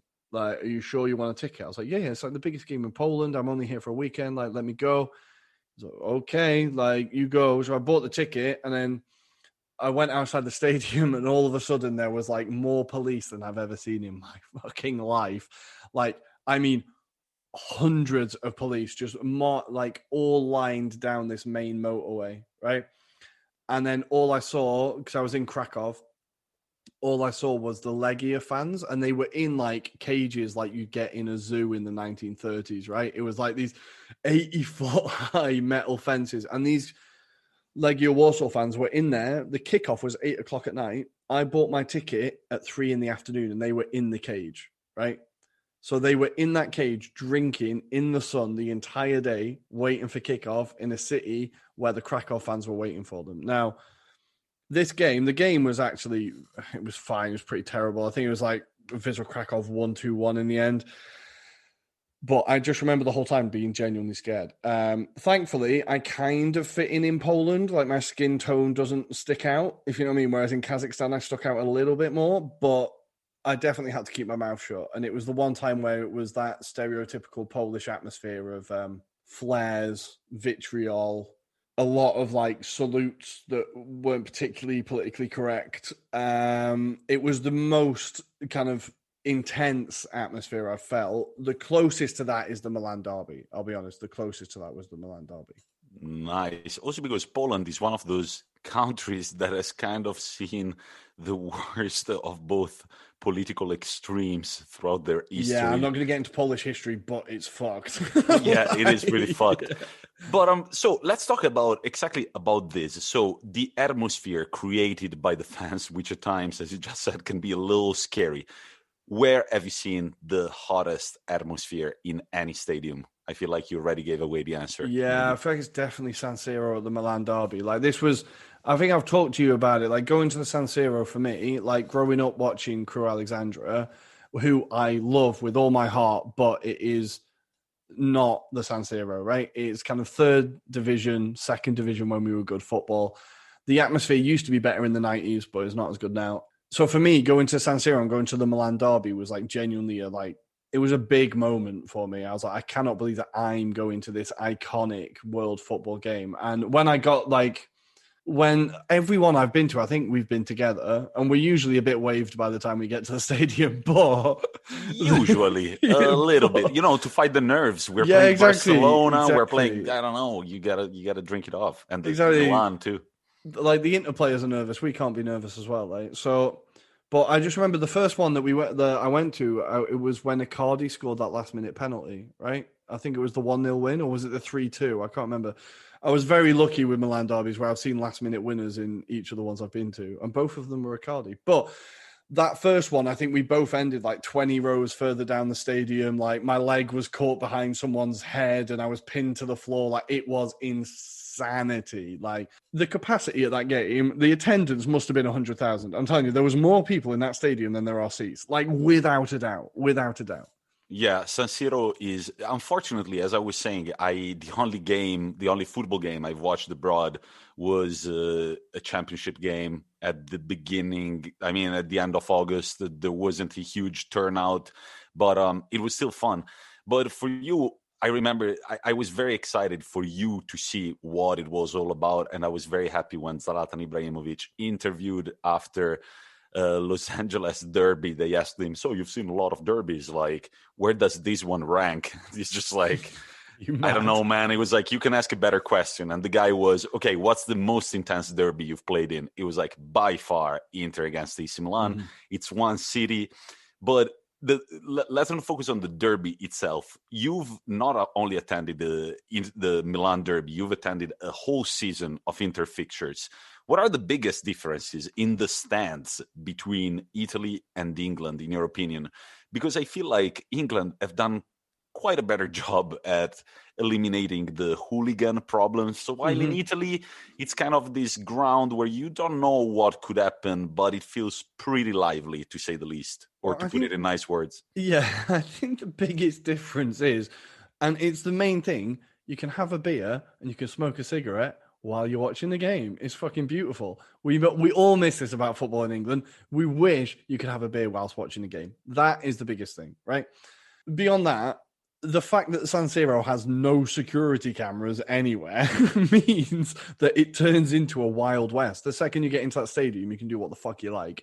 And people do what the fuck they like. But I feel like in England, we did a really good job of getting rid of hooliganism. We did a really good job of kind of sanitizing the football experience and making it more open to families and kids. But I feel like we've kind of gone too far the other way. I think now the atmosphere in the Premier League and in England in general, like, it's so dead. Like, it's so dead. Like, when I remember when I started going to Crewe Alexandra, now this is again, third division, 5,000, 6,000 people, maybe. People would be singing for 90 minutes. There'd be like, standing, there'd be a bit of atmosphere. Then all of a sudden the stewards would kick you out if you didn't sit down, right? And it's the same in the Premier League. And now it feels like you're going to watch a play rather than watch football. And I think we've lost a large part of the culture that was there in the 90s, 80s, 70s. A lot of that culture has been lost now, and it is a shame. And that is why I love going to Italian football, because it feels like going to English football 20 years ago. It reminds me of going to football when I was a kid. And I don't know, it's everything. It's the smell, it's the noise, it's the being able to stand up, it's the whatever it is. It just feels like what football should be. Whereas in England, it just feels a bit sanitized now. When I go back to watch Crewe, I sit down for 90 minutes and I don't sing. I just sit there and I watch the game, which I enjoy.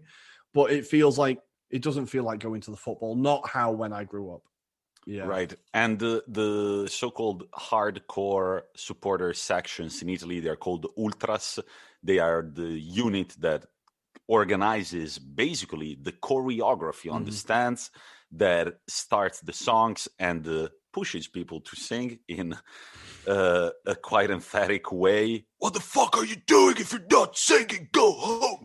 This is kind of the experience if you go to the Curva Nord at Inter Milan. But don't you, as much as these ultras groups, they have had, I mean, there is a lot of controversy around it. There is a lot of violence. There is a lot of political affiliation. But at the same time, don't you feel like it helps creating the atmosphere in the stadium? Like, can you imagine the San Siro if there weren't those ultras that sometimes we've kind of rolled our eyes at when they were looking at us drinking a beer and they were just like, fuck you guys, if you want to drink beer, you can stay at home, you're here to sing, right? Yeah, well, I feel like the San Siro without that would be the Bernabeu. It would be an 80,000 seater stadium that's silent. Like in Spain, they call the Bernabeu the opera house, right? Because nobody says anything, they just sit and clap. And I feel like the San Siro would be like that. And the reason why people want to go to the San Siro and people travel from England on footballing holidays to go to the San Siro is because of the atmosphere, right? What I found fascinating about the ultras, and I love watching the guys with the microphones, right? I love watching them because I believe there was a Milan game where afterwards a lot of the heads of the ultras were arrested, right? Or they were like, they disappeared. Right? It was a game against Napoli. That was the one. And then all of a sudden you saw the power play. So you saw other people auditioning for the position of being the guy who's going to shout or being the next choreographer. And I found it absolutely fascinating. It reminded me of like one of those gangster movies or series where the head guy dies and then there's that like power vacuum and everyone goes and there's like people, I can shout louder than him. More people listen to me than listen to him, that kind of thing. It was really interesting to watch, And this thing is also part of the away games. I remember the Champions League final against Bayern Munich in Madrid.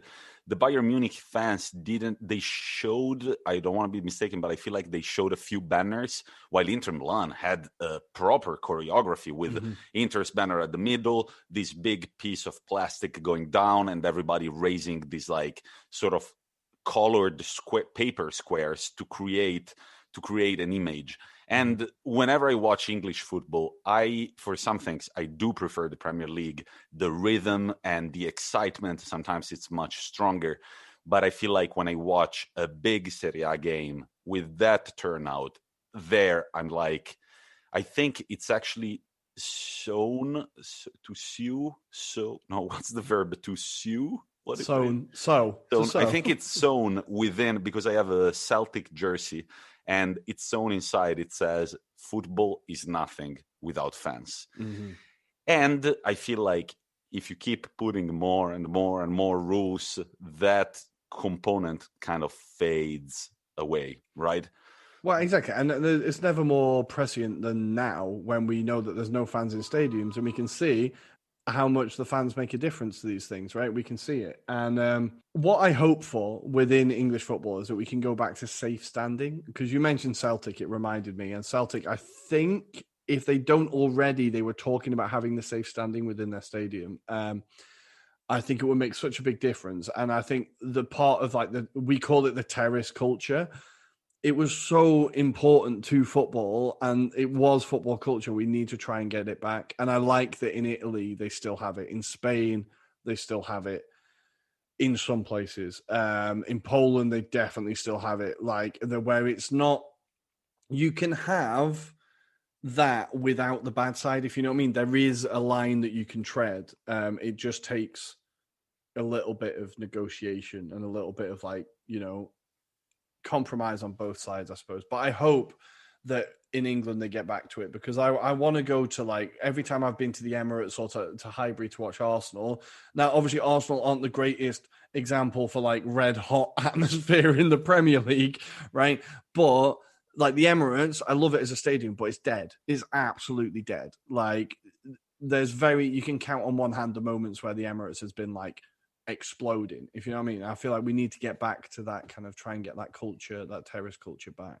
But so definitely choreographies, I think they're a huge thing in Italy. The Genoa derby is usually the biggest one for choreographies, but I have to say that given also the size of the stadium, Inter and AC Milan fans have kind of copied that model, and they've turned it into an art form, just like many, many Polish teams and German teams, notably Borussia Dortmund. The yellow wall is intimidating, to say the least.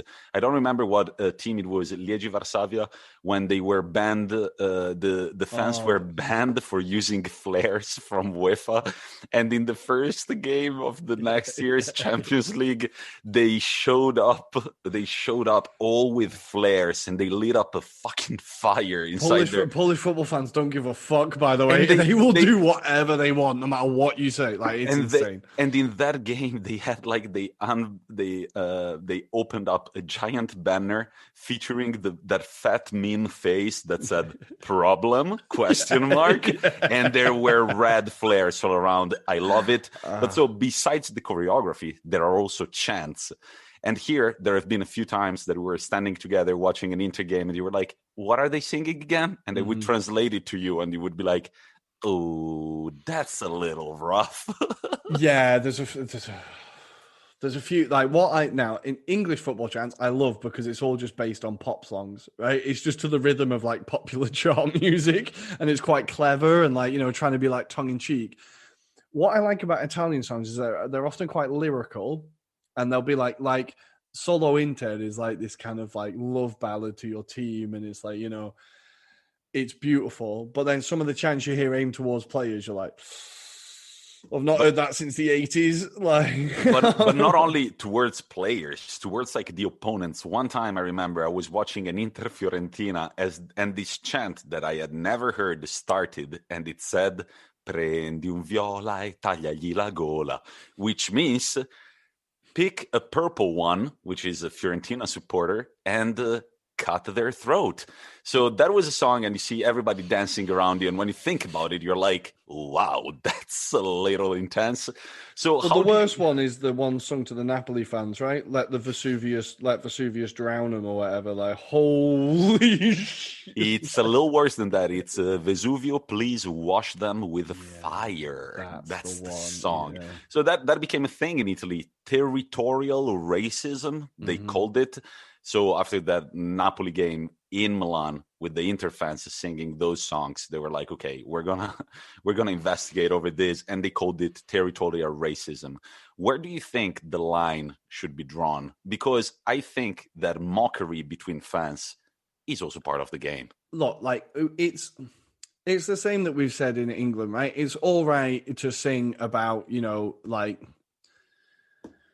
United wankers or whatever, but if you're singing about the Munich air disaster, you're a wanker, right? We all know where the line is, right? It's about being a decent human being, right? You can turn around and say, look, I dislike your team, I dislike your players, but if I wish any ill of you beyond the football pitch, there's something wrong with me, right? I think we all know where the line is. I think in Italy, obviously, but it's different in Italy because everybody's really proud of their region. People don't say they're Italian. They are Pugliese, they are Ligurian, they are, like, from wherever, I don't know, they're Neapolitan. Like, it is, your identity is in your region, whereas in England, your identity is you're English. I have never turned around to anyone and said, I'm from Cheshire, mate. I'm from Cheshire. Like, I couldn't give a fuck what my county is. If you know what I mean? We just do not have that feeling. So it's different. The closest we get is north and south. And even that is like, I don't know, northern monkeys and southern fairies. It's hardly like let the Thames drown London, if you know what I mean. It's not quite the same, if you know what I mean. But how picturesque is that? That would be a great chant, in my opinion. Let the Thames drown Get London. it started next time I'm at Crewe and they're playing like Crawley or something. I'll try and get it started. Yeah. Nice. And good thing that you probably couldn't hear the chants. You couldn't understand the chants in Poland, because I feel like if you found that the Fiorentina one grim there, it can get even worse. Well, it was quite interesting because the team that I was supporting in Poland had a huge history in like right wing, and I mean like right wing politics. So their name is Zawisza Bydgoszcz, and Zawisza was the name of the knights, like the medieval knights. So you can imagine the iconography on the football shirts and on the kind of the T-shirts that Polish people wear, if you know what I mean, the skulls and the people on horseback, etc. So they had a big history of right-wing supporters, and the owner of the club had actually kicked them all out of the stadium and just said, you're not allowed in. So I kind of missed that in a good way and a bad way. There's a part of me that wished I'd at least experienced the atmosphere. But then the positive was that families could go to the games. It was a much more calm atmosphere. But when we would go to games and with a few Polish friends, they would kind of translate the away fans' chants. And sometimes that was pretty intense, especially with when the fans are booing their own black players. It's just fucking awful. And it makes you uncomfortable. You want to leave. But I don't know, it's just an impossible position. I want to turn around to them and say, fuck, like, shut the fuck up. But also I'm going to get the shit kicked out of me if I do. If you know what I mean? Like, it's such an impossible position. And it's something I saw more there. I think most people would like to say, I'd stand up and tell them to shut up. Well, do it when you're there. If you know what I mean, like, it's all right to say it, but when the guy's 5 times as big as you, you're probably not going to say anything. And I do regret not saying something, but also I'm glad that I didn't, because I didn't. That you still have that pretty face of yours, right? Oh well, you know, this is the moneymaker, mate. You can't ruin the moneymaker. So there is a lot of controversy in Italy about ultras, and I have been in the Curva Nord. I've never been affiliated to a particular group.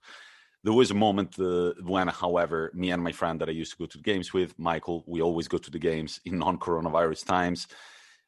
We saw a very bad incident involving a guy pulling out an Algerian flag because Inter Milan had an Algerian player. And there I realized how much politics there is in Italian football. This guy, they took the flag away from him. They threatened him. They said, you cannot fucking come here with that shitty flag of yours. Like, the only flag that you want to wave here is the Italian flag. And kind of silently, we didn't really talk to each other, but we started gravitating towards more the retired people section of the Curva Nord, where you can do whatever you want. You can sing, you can refuse to sing. The atmosphere is still there, but you're not part of these stupid schemes based on race and pride about your country. So the thing that I do love the fans in the stadium, the way they are in Italy. There have been, unfortunately, however, episodes of racism, notably when Lukaku had just signed for Inter. The Curva Nord wrote a ludicrous letter to him saying, no, man, it's not that Italian fans are racists. It's just mockery. So that's just bullshit. A lot of Italian fans are racists. A lot of Italian curvas are highly and heavily politicized. And unfortunately, it's often not like the extreme left would be great, but it's often the extreme right. So that's kind of the thing that I wish for. But this said, Rory, tell me. No, but it's something I'm kind of glad that has not got into English football fan culture, is that you don't have teams that are particularly tied to political parties. Not really. You might get the odd, like, you know, Chelsea were kind of linked to the right wing quite heavily, as were Rangers. And therefore Celtic are quite left wing, if you know what I mean. But these are the exceptions. It's not really. It's obviously sport and politics are intertwined. You cannot separate them. They are connected. But I'm glad that football in England is kind of a haven from that. There's no team that's like right wing or left wing, or it's kind of it is separate. And I do like that about English football. In Italy, it's so like, you know which teams are left wing and right wing in every city, if you know what I mean. It's like defined. Yeah. So it's a big difference, right? Yeah. So, Rory, before we move on to the Who Am I quiz answer, I wanted to ask you, besides the Milan derby, that you and Zlatan agree on the fact that is the most lively one, the liveliest one of all, which was the second game that you treasure in your memory where you were like, what the fuck? Well, the one that blew my mind that I was at was the Kazakhstan derby, which was Kairat Almaty versus Astana. Now, Astana, people might recognize, they've appeared in the Champions League once or twice. They're usually around the Europa League. It's really interesting. So I'll quickly go through it. But Almaty was the old capital of Kazakhstan until the old, I'm going to say dictator decided to build his own capital, which was Astana. So he built this new city completely from scratch. He built it in the worst part of the country, where it's minus 40 in the winter and plus 50 in the summer. But he built this city and built this team, and now this team dominate the league, basically. They have all the money in the country is there. But Kairat Almaty are the historical kind of biggest team in Kazakhstan. So this derby now has quite a lot of there's quite a lot of kind of, what's the word? Not vitriol, but there's quite a lot of like tension around this game because you've got the old boys versus the new boys. Now, we've talked a lot about racism in the stadiums. Now, this was the only time I've been in a stadium where people chanted in two languages, and it blew my mind. So you had, because obviously Kazakhstan is white Russian and Asian, right? That's the population, basically, and kind of Turkic. But anyway, you would have people chanting in Kazakh and in Russian for the same team, right? And it blew my mind. I think it was a nice little, you can see unity in football stadiums as well, right? You can see the kind of how it connects people as well. But this derby was amazing. Like, the stadium for Almaty was beautiful. Just over the top of the stadium, you could see the Chenshen Mountains that go to China just over the top. So when the game got boring, I just look up and look at the mountains. It blew my mind. But the atmosphere at the derby was amazing. Andrei Arshavin was playing, so that was good to see. Kairat won both the derbies I saw. And it was a derby where I thought, wow, I never thought I'd be here. Like, the Milan derby was like, I can't believe I'm here. The Kazakhstan derby was, how the hell did I get here? And supporting that team was fantastic. I absolutely loved it. The football culture, again, was great. It was, what you realize is people just fucking love it wherever you are. Wherever you are in the world, the local team, you will find somebody who absolutely fucking loves it. And I was sat in with like the Kairat ultras, and they were teaching me how to chant in Russian and Kazakh, and I can't remember any of them now before you asked me. And it was just, it was amazing to see. And it was, a game where I really couldn't believe I was there. And I still have the season ticket in my wallet or in a cupboard somewhere. I'm not sure. Yeah. Nice. I will always remember it's like the first time that you do something, it's hard to forget. But the first time that I ever saw Champions League football at the San Siro, I think I got goosebumps. It was Inter-Liverpool. Unfortunately, Torres El Niño scored to send us out.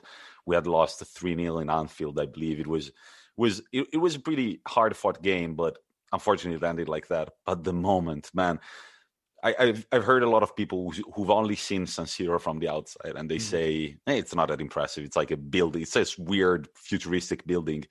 But man, I remember it reminded me of the scene in The Gladiator when Maximus Decimus Meridius walks in the Colosseum for the first time.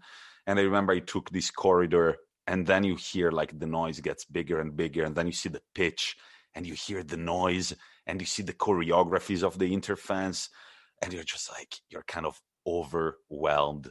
So, guys, the reason for this episode was one, most of all, because we miss going to the stadium. All I want to do now is go and watch a bloody game of football. And we miss traveling. And I feel like we were able, thanks to Rory, to close our eyes, take a plane to a few different countries and kind of get the idea of what it's like to watch football around Europe. And guys, in the future, keep an eye out for Anglo-Italian pod on the road when we're finally allowed to travel again. We've got the shittiest car of them all, and we're gonna like reduce it to pieces just to go to away games, I think. Mainland Europe, we're coming for you. Let's do it. Let's do it. And now it's time to solve the Who Am I quiz.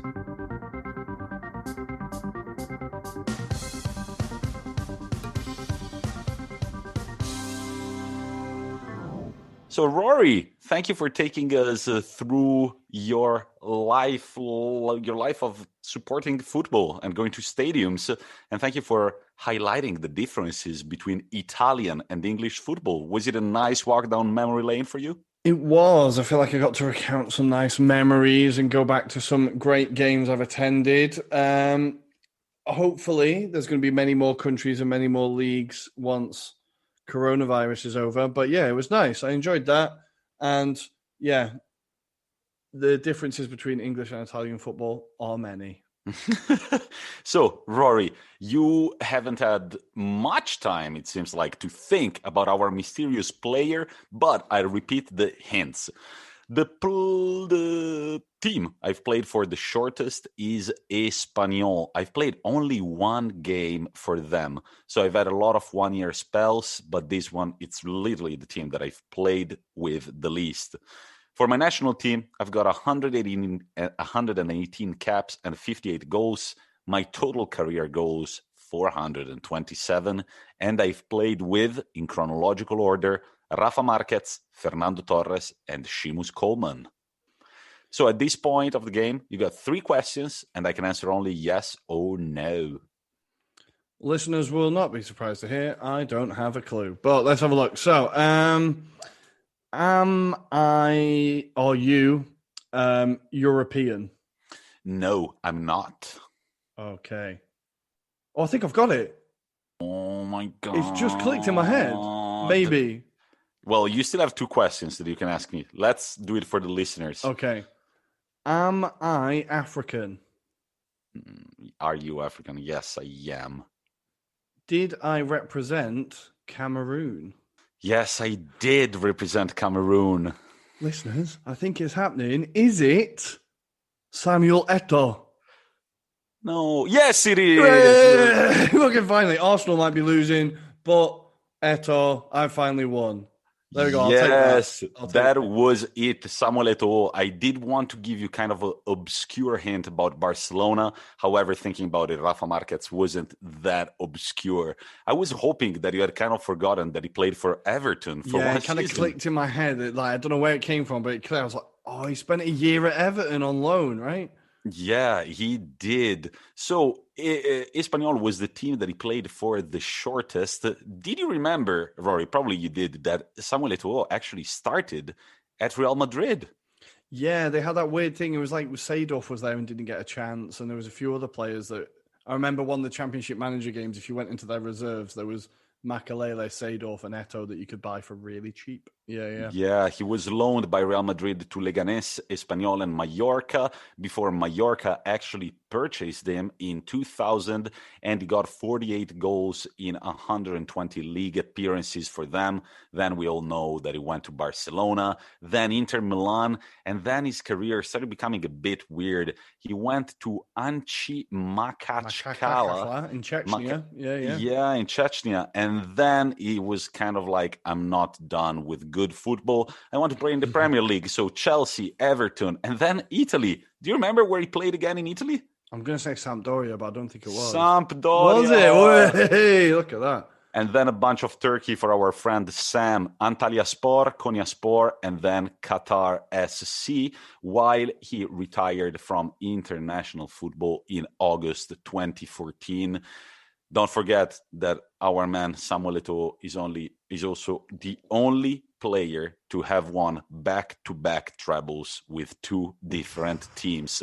Barcelona in 2008, 2009, and of course, the mighty Nerazzurri in 2009, 2010. When I look back at his career, when I look back at clips of his goals, what a player he was. And I mean, what he had to do for Mourinho at Inter, it was incredible. He was playing pretty much as a right back with Mourinho for many of the games. And I will never forget him, nor Inter fans ever will. Rory, what's happening? There's always one quote that sticks in my mind about Eto'o, and it's when he was at Mallorca and they were playing against Real Madrid. He scored, I believe it was like 1 or 2 goals against Real Madrid, and a Spanish journalist described his battle with Hierro like watching a cheetah take on a hippo with a stitch, which I always enjoyed. I thought it was such a good description of the battle at the time. Yeah. What a player. Absolutely rapid. Even in the Premier League, he killed it. He did pretty well when he came across. Big name, great, like one of the greatest African players in a really good Cameroonian team. Big up Samuel. And in case you don't remember, when Inter won the Club World Cup in 2010, Eto'o scored in the final, I believe, and he had a super strange celebration with Materazzi. So you see Eto'o scoring, and Materazzi gets these 2 plastic bags from the sideline and runs towards Eto'o. Then he lifts Eto'o, and Eto'o just does this weird move with his tongue out and these 2 plastic bags in his hand. Right. I have never understood. I have never understood not what that meant, and I haven't wanted to look that up because it just looks mysterious, and I like it that way. No, I think some things are best left unknown. But yeah, Rory, we've gotten to the end of the episode. Our listeners can find us again live on Twitch on Monday night. Things are improving. We've finally got the video for real this time. And last week, we had 2 amazing guests. We're looking for more. In case you're interested, why don't you shoot us a DM? Slide into our DMs. Tell us what you would like to talk about, and we can talk about it. Rory, anything to say to our listeners before I send them off? I await all your laughing on Arsenal being eliminated in the last 32 round of Europa League tomorrow. We have gone from being knocked out in the first round of the Champions League every year to being knocked out in the first round of the Europa League every year. So that is where we are. I'm depressed. Tommy, take us home. I'll take you home with a quote from the great Gianluigi Buffon. Since earlier we talked about controversial refereeing decisions, I'm going to take you back to Buffon in 2018 when Juventus were eliminated by Real Madrid thanks to a last-minute Cristiano Ronaldo penalty. And the quote is, clearly, you cannot have a heart in your chest if you whistle to something like that. You've got a garbage bin instead of your heart. On top of that, if you don't have the character to walk on a pitch like this, in a stadium like this, you can sit in the stands with your wife, your kids, drinking your Sprite, and eating chips. Rory? Aubameyang scored! Aubameyang scored, yes. I take it all back. I'm on top of the world. I'm not depressed. We're not getting knocked out. We've got four minutes. Yes! See you next week, guys.